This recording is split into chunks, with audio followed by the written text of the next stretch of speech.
Baina TV, connected to your world.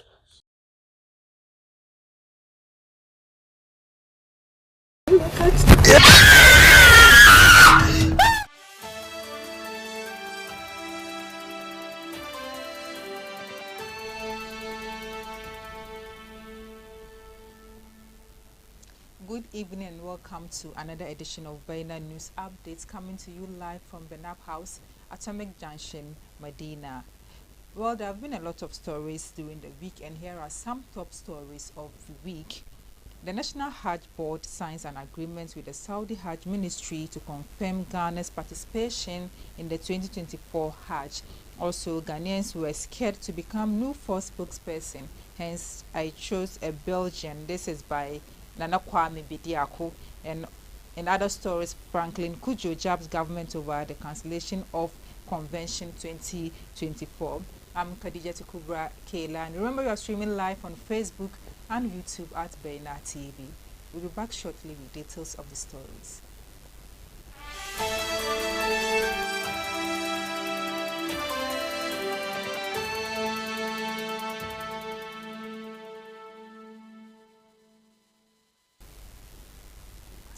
Thank you for staying with us. Now to our first story.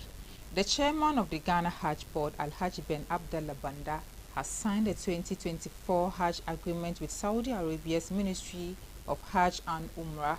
The mandatory agreement signed in Jeddah during the ongoing 2024 Hajj conference officially confirms Ghana's participation in the 2024 Hajj pilgrimage, which is expected to take place in June this year.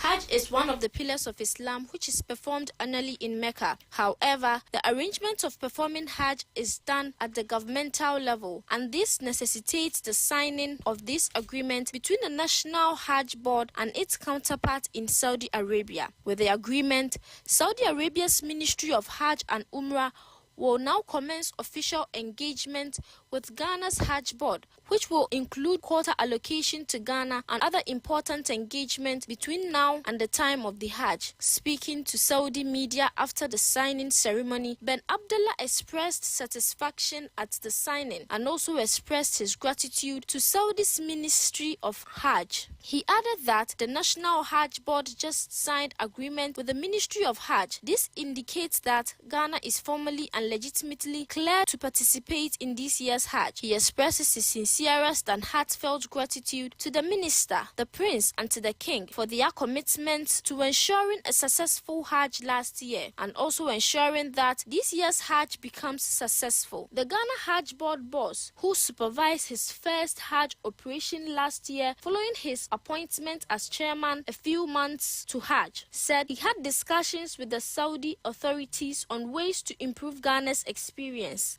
Among issues he discussed with the Ministry of Hajj and Umrah, the board chairman revealed it is the infiltration of Ghana's Hajj camp by people who connive with others to use tourist visas and perform Hajj using Ghana's allocation. According to him, this has become a source of concern to the Ghana Hajj Board because last year when they gave Ghana the quota of 6,730 because of the huge number of tourism visas that some people procured, which they use to perform Hajj, it's negatively impacted on the nation. He said the board has put his request before His Excellency, the Deputy Hajj Minister, and he has given the assurance that they will put in place very strict measures to ensure that people do not use it to perform Hajj. They are also putting in place additional measures to ensure that people who do that are punished. Alhaji Ben Abdallah Banda is leading Ghana's delegation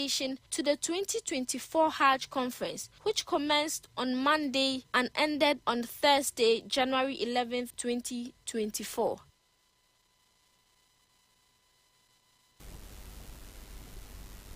Meanwhile, Nana Kwame Bediako, also known as Chida of Freedom Jacob Caesar, the leader of the New Force movement, has revealed the challenges he faced in finding a Ghanaian spokesperson for the group.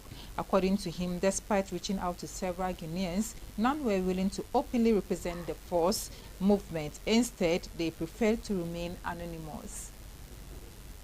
In an interview with the media on Thursday, January 11, Mr. Bediako explained that the reluctance of Ghanaians to step forward openly led him to select Ms. Shalima Abusi, a Belgian national, as the spokesperson for the new force. He mentioned that although some Ghanaians initially expressed interest, they eventually backed out, possibly due to fear. Bediako speculated that the individual's approach might have been apprehensive due to the perception that he was not in power. Regarding Ms. Abuisi, who was repatriated by the Ghana Immigration Service, Bediako stated that she had been in Ghana for over 3 years, working with Accra-based GH1 television and also as a model, without encountering any immigration issues until she became the spokesperson for the New Force movement. He clarified that he met Ms. Abuisi through Member of Parliament for North Tongu, Samuel Okuzeto Abulakwa, during a donation to flood victims in Mepe in the Volta region. Ms. Abuisi was repatriated from Ghana in December 2023 by the Ghana Immigration Service. In a statement, the Ghana Immigration Service explained that Ms. Abuisi's residence permit was revoked by the Controller General of Immigration, leading to her removal for the country. The act was based on Section 20, Clause 2 of the Immigration Act 2000, which empowers the authorities to revoke permits obtained through fraudulent means.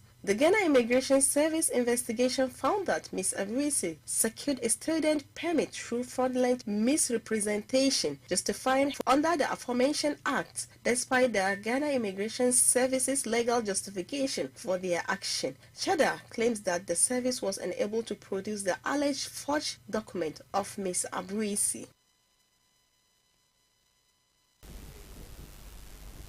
Also, residents and business operators in the Ashanti region are urging the Electricity Company of Ghana to provide them with a load-shedding timetable, as the erratic power supply situation continues to worsen in recent times. Following the recent blackout in the country, Ghanaians have expressed dissatisfaction with the ECG and the Energy Ministry for such an absurd situation, which is a disturbing development.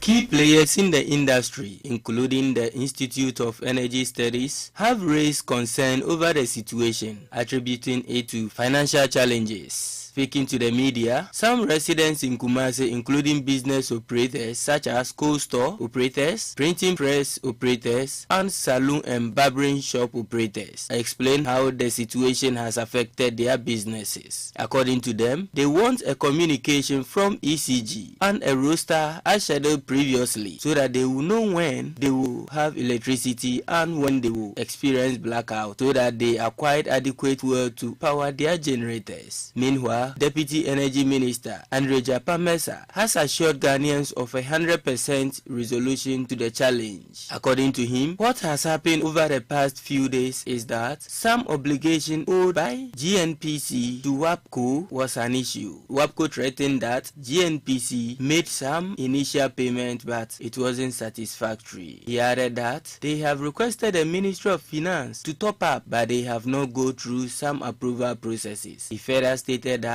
as of 10th January, the Ministry of Finance has approved a sum of 10 million Ghana cedis to pay for part of the debt to help in solving the matter.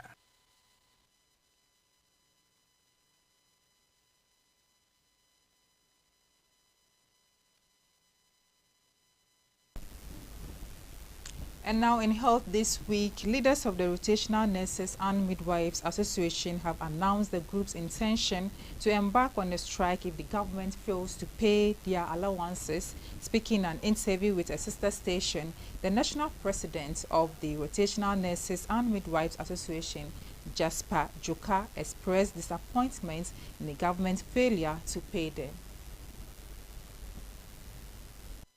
According to the association, the government's silence on the payment of their allowances is a cause for concern. He said there is no financial clearance for the rotation nurses. They have worked diligently for 6 months on an empty stomach, and the government is quiet. So, they are sending a letter of reminder to the Ministry of Health, urging the ministry to respond to them. He said they are unhappy working for 6 months on an empty stomach, and not even their names have been taken. He added that they are suffering, their members are suffering, and on the side of the student trainees, they are younger individuals who are in the profession and are learners. These people have been promised some allowances, and this money has not been paid to them. So they still stand by their decision to go on strike if nothing is done by the end of this month, January 2024.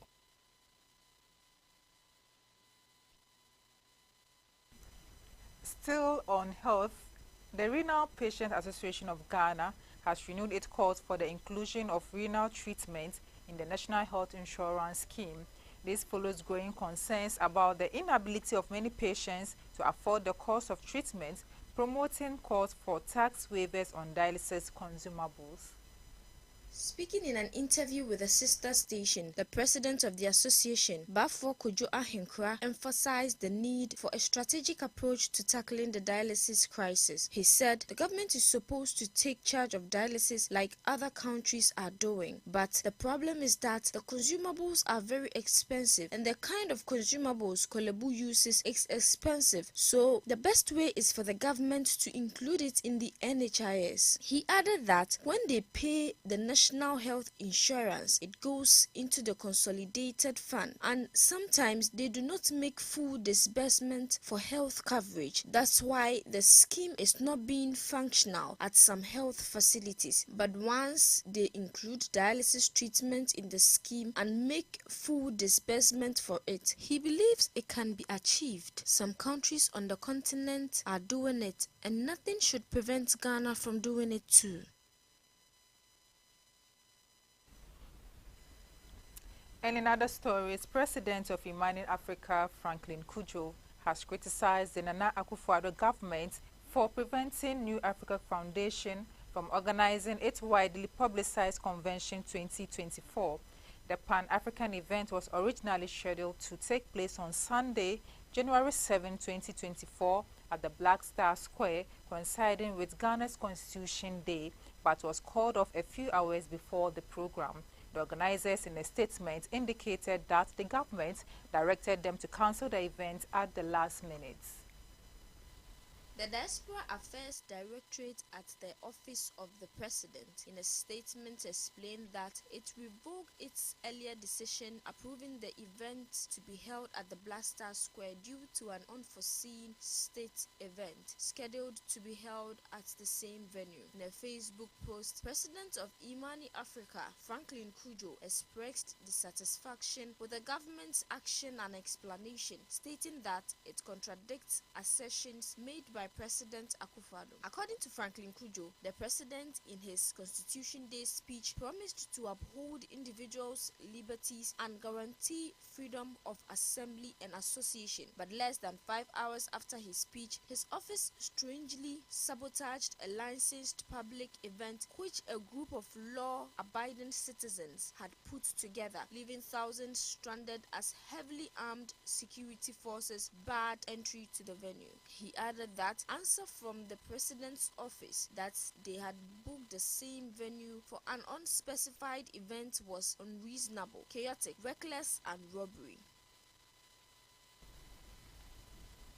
And in politics this week, the national chairman of the opposition National Democratic Congress says his party, when voted into power, will pursue those responsible for the death of 8 individuals who lost their lives during the 2020 general elections. At a press conference held at the party's headquarters on Monday, Mr. Asiedu Nketia promised the next NDC government will deliver justice to every individual who had been a victim of the current government's misgovernance. The NDC flag bearer said it is unconscionable that President Nana Addo Dankwa Akufo-Addo has not uttered even a word of sympathy to the bereaved families while the perpetrators of the murders continue their daily lives as free men. He said the incident will forever be remembered as Ghana's day of infamy and will continue to be an indelible blemish on our democratic credentials established over the last 32 years of constitutional rule, while calling on Ghanaians to exercise eternal vigilance vigilance as we prepare for the December elections. Mahama also cautioned that the loss of even one Ghanaian life will not be countenanced. He reminded the government that it has an obligation to guarantee peaceful election this year, and the loss of even one Ghanaian life will not be countenanced.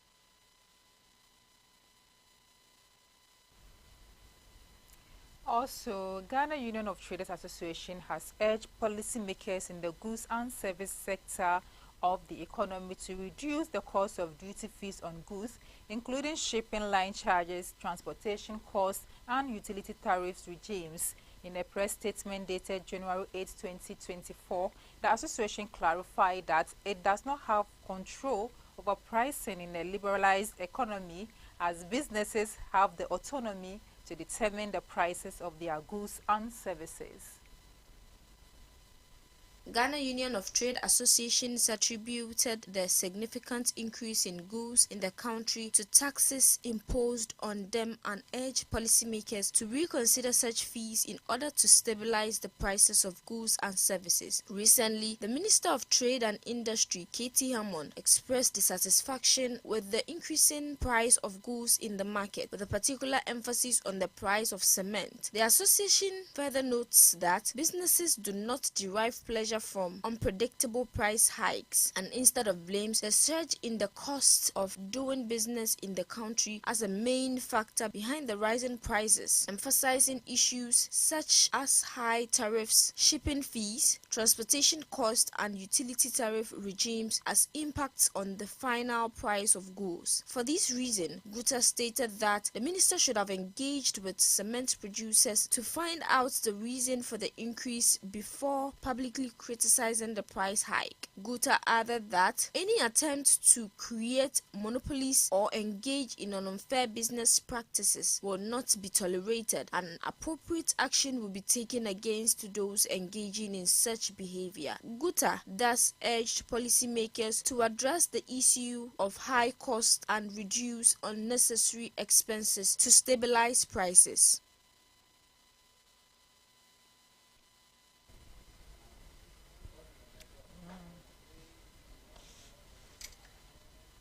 President Akufo-Addo has commissioned the second phase of the Accra Compost and Recycling Plant at Ajin Kotoku in the Greater Accra region to help receive excess municipal waste and process them into reusable products. The commissioning of the plant, according to the President, is an effort to partner the private sector to improve sanitation in the country.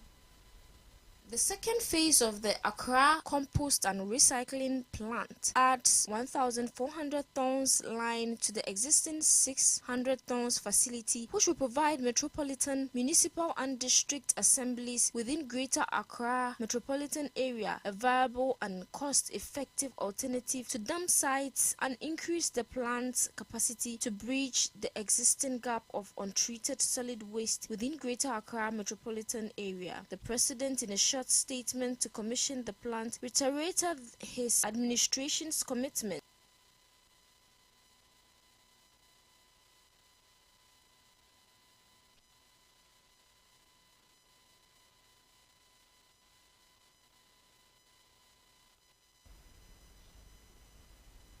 And finally, Ghana expects to receive $1.15 billion in funding from the International Monetary Fund and the World Bank by the end of February 2023, as bilateral creditors near reaching an agreement on the terms of a debt restructuring. Finance Minister Ken Ofori-Atta said he is confident that official creditors will agree on a memorandum of understanding in a meeting scheduled for January 8, 2023. According to Ken Ofori-Atta, an agreement will enable the IMF Executive Board to meet to review Ghana's performance under a program that started in May 2023 and to approve the disbursement of $600 million, the second tranche of its $3 billion bailout. The board will likely meet on January 18, 2023 after delays. He added that the board approval will also trigger the process for two World Bank disbursements totaling $550 $250 million. He further said the World Bank has committed $300 million in budgetary support and another $250 million toward Ghana's Financial Stability Fund. According to him, budgetary support disbursement is expected by the end of this month, and the contribution to the fund that provides liquidity to financial institutions impacted by the domestic debt restructuring will likely come in by the end of February.